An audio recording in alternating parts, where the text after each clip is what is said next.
Pour sa part, le professeur Owo Nathanael est revenu sur le thème de la conférence inaugurale et a prodigué des conseils aux promoteurs. Je me nomme Owo Nathanael. Je suis des Bempe, le village qui est sous préfecture d'Anyama. J'ai senti l'appel de Dieu. Je me suis tout de suite ébranlé au son de cet appel. Donc aujourd'hui, je suis pasteur. Mais il s'est trouvé que j'ai poursuivi des études qui font de moi aujourd'hui un enseignant avec les qualifications que j'ai acquises dans les universités à l'extérieur, particulièrement au Cameroun. Donc depuis, après avoir passé 18 ans dans l'enseignement au Cameroun, donc je suis rentré à Côte d'Ivoire, ça fait presque 11 ou 12 ans maintenant, où j'exerce comme président de l'université méthodiste de Côte d'Ivoire. Ma spécialité, c'est l'anthropologie culturelle. Je fais la théologie, mais une théologie qui prend en compte l'homme au centre de tout, au centre de l'appel de Dieu. Parce que vous allez voir que dans la théologie ancienne, l'histoire est partie de la missiologie. La missiologie, c'est Dieu qui appelle, il vous confie une mission. Mais aujourd'hui, le centre de gravité de la théologie, c'est l'anthropologie, c'est l'homme qui est au centre de tout. Donc c'est pourquoi je me suis spécialisé dans cette discipline théologique. La théologie et la société, je suis parti du fait que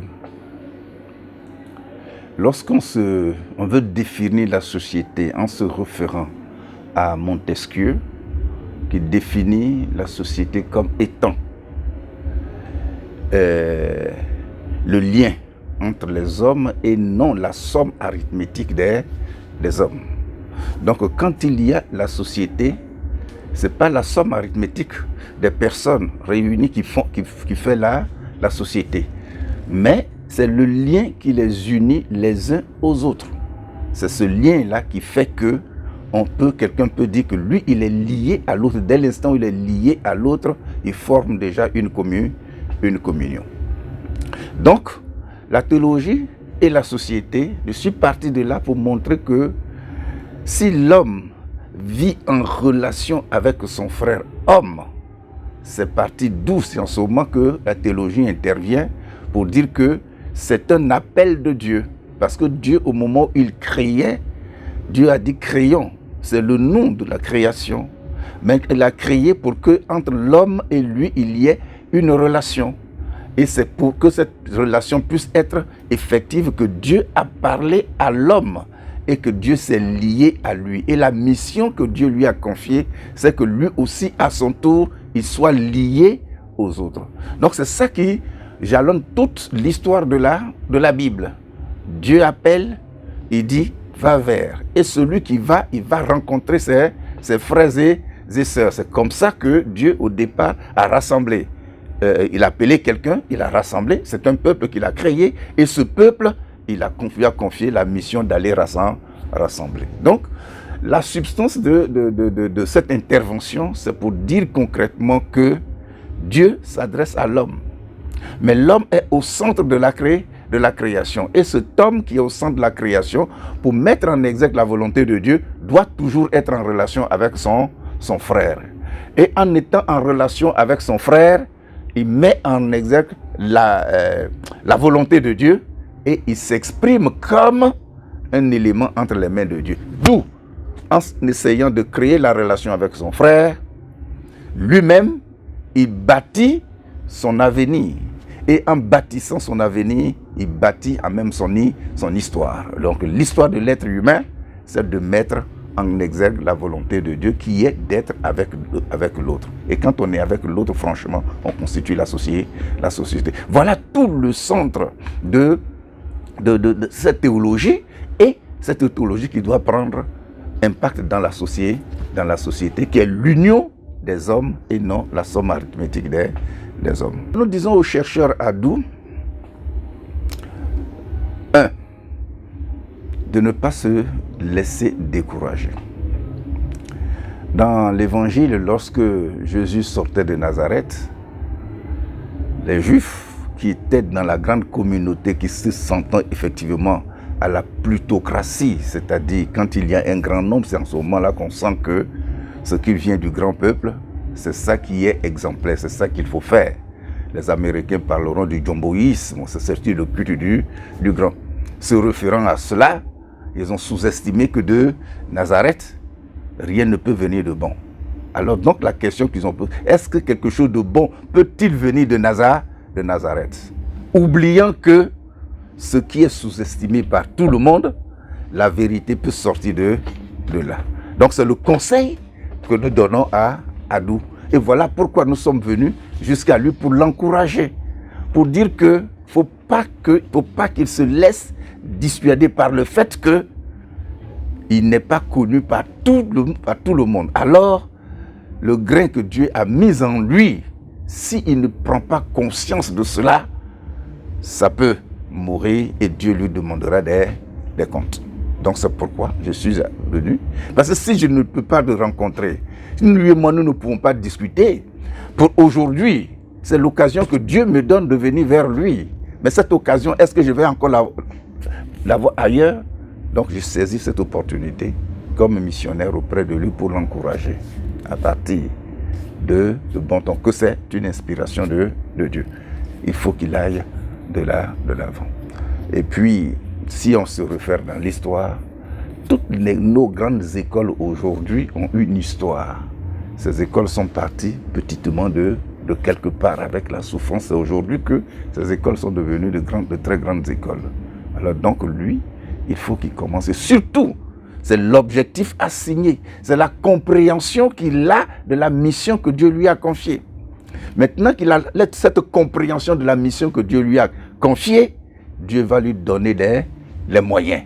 Pour les moyens, il ne faut pas qu'il s'en passe parce que Dieu qui l'a choisi mettra à sa disposition des moyens. C'est pourquoi dans le texte, quand Dieu a choisi Moïse, il continue en disant « Je mets à côté telle personne et je mets en lui l'esprit. » Donc, ce que Dieu va mettre à sa disposition pour que le travail puisse aller de l'avant, il ne faut pas qu'il s'en inquiète. Qu'il soit un homme de prière et ça va aller de l'avant. Et comme lui-même il a défini la foi, c'est la réponse de la foi. Tu ne peux pas dire que ta foi t'a guéri. Mais si tu dis que ta foi t'a guéri, qui a dit que ta foi t'a guéri? C'est Jésus. Donc c'est lui qui est la réponse à ta foi. Si lui, il ne parle pas, ta foi seule ne peut pas guérir. Donc ta foi doit rencontrer Jésus et c'est lui qui dit que tu es guéri. Donc la guérison se trouve auprès de Dieu. Alors donc, il faut qu'il continue. En ce qui concerne les futurs apprenants, nous disons que le cadre est créé. Le cadre et l'objectif qui est assigné, c'est un objectif qui est noble. Parce que ce n'est pas seulement pour bourrer la tête des apprenants, mais c'est amener les apprenants à l'essentiel. L'essentiel, c'est que l'apprenant ait une connaissance de sa situation, de sa place dans le monde. L'homme tel qu'il existe, il doit être en relation avec son frère. Donc ici, vous venez, on vous apprend. L'essentiel, c'est d'être en relation avec son frère. Plus vous êtes en relation les uns avec les autres, vous constituez une communauté, vous vivez la fraternité. Et notre pays aujourd'hui a besoin de cette fraternité pour aller de l'avant. Au lieu de piocher par-ci les concepts, les idéologies qui nous détruisent, la vraie idéologie, la vraie politique, c'est ça dans la découverte de Dieu, la découverte de l'homme qui doit être au centre de la vie. Et l'homme accomplit mieux sa mission lorsqu'il est en relation avec son frère. Donc, je les encourage à prendre au sérieux la formation théologique. Vous pouvez avoir une tête pleine. Tout à l'heure, on l'a dit dans le texte, Dieu met en l'homme son esprit. Mais s'il met en l'homme son esprit, il lui donne la sagesse. Donc, la sagesse est l'intelligence et le savoir-faire. Donc, j'ai saisi l'opportunité pour faire cette distinction. Quand on a l'esprit de Dieu, il faut forcément avoir la sagesse. Quand vous avez la sagesse, il faut aussi avoir l'intelligence. Donc, entre l'intelligence et la sagesse, il y a une différence. Être intelligent, c'est savoir inventer, c'est savoir créer. Et vous allez surprendre tout le monde par vos inventions. Mais si vous n'avez pas la sagesse, ce que vous avez inventé peut devenir une arme de destruction.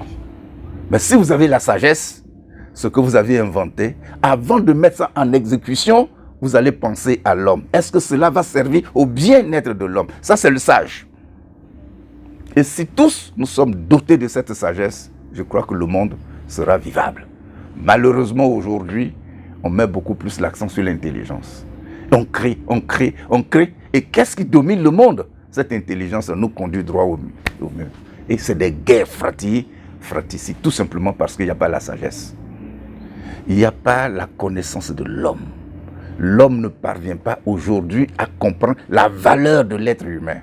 Si l'homme prend conscience de la valeur de l'être humain, la valeur de la vie, et qu'il sait que cette vie ne peut pas être détruite, il mettra en exécution une politique pour la survie de l'être humain. Mais malheureusement, vous voyez comment les gens agissent aujourd'hui dans le monde.